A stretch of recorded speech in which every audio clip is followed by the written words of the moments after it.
Welcome back to my channel wings. আজকে আমি তোমাদের সঙ্গে একটা নতুন রেসিপি শেয়ার করব। সেটা হচ্ছে গাজরের হালুয়া।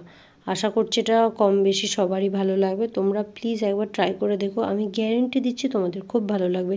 এর জন্য আমি একটা কড়াই নিয়েছি, কড়াইয়ের মধ্যে অনেকটা পরিমাণে ঘি দিয়ে দিয়েছি আর তাতে দিয়ে দিয়েছি তেজপাতা।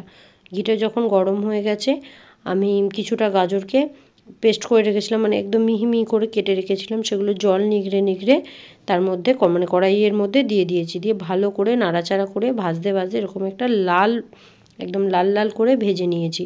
অন্যদিকে আমি একটা কড়াইয়ের মধ্যে কিছুটা দুধ নিয়েছি, আর সেই দুধটা ফুটে এসেছে, আর সেই দুধটার মধ্যে শুধু প্যাকেট দুধ ছিল না, ছিল কিছুটা আমুল দুধ।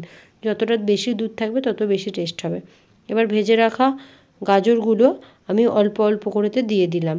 এই গাজরগুলো যখন দেবে আঁচটা একটু কমিয়ে রেখো, নইলে দুধটা পড়ে যেতে পারে।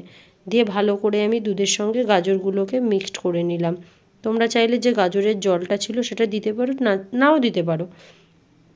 তারপরে আমি কয়েকটা এলাচ থেতো করে নিয়ে এর মধ্যে দিয়ে দিলাম। এলাচ দিলে একটা আলাদাই সেন্ট ছাড়ে। যখন একটু ফুটে ফুটে আসবে তখন কিছুটা পরিমাণে চিনি কিন্তু তোমরা তোমাদের টেস্ট অনুযায়ী দেবো। তবে আমি বলবো কি, মিষ্টি খুব একটা দিও না। এখানে খুব প্রচুর মিষ্টি হয়ে গেলে ভালো লাগে না, অল্প মিষ্টি থাকলে ভালো লাগে। যখন দেখবে চিনিটা গলে গেছে আমি কিছুটা পরিমাণে সন্দেশ ভালো করে এর সঙ্গে মিক্সড করে নিলাম। সন্দেশটা দিলে কি টেস্ট হয়। আর দিয়ে দিলাম ঘি, যত ঘি দেবে তত টেস্ট হবে। এবার রেসিপি আমার রেডি। তোমরা গিয়ে আমার চ্যানেলটা সাবস্ক্রাইব করে দাও, আর ভিডিওটা লাইক কমেন্ট শেয়ার কিন্তু অবশ্যই করে দিও। Thank you.